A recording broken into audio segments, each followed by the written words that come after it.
Well, I think for me it can be summed up in the words of Grayson Perry, who famously said, life without art would be a series of emails.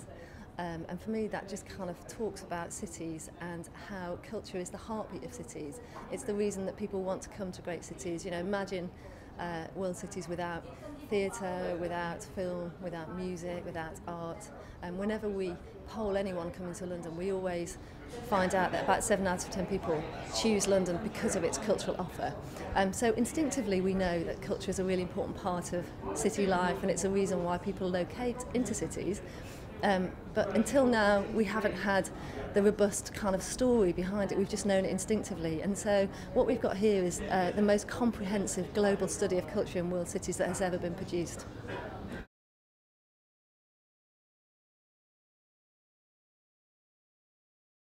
Well, London has really kind of been the champion and the kind of facilitator of this. We commissioned a report in 2008, an early version, and this is much more expansive now because it was such a good idea when we first did it. It was translated into 9 languages, and so now we wanted to put the call out. And so we've worked with all these cities around the world collectively to look at each other and learn from each other. We've got a lot to learn from each other in terms of our culture.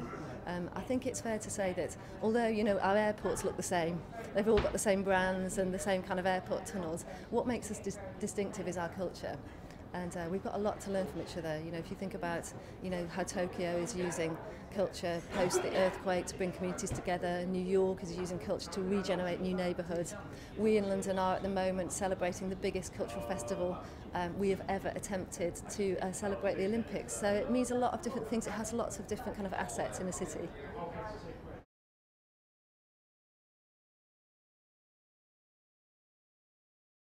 Well, what we've done in London in 2012 is just in the same way that athletes have been training for many, many years to achieve their absolute personal best. We've put the same challenge to artists, really, and we've asked them to do something, you know, kind of beyond their personal best. What would be a once-in-a-lifetime project for them?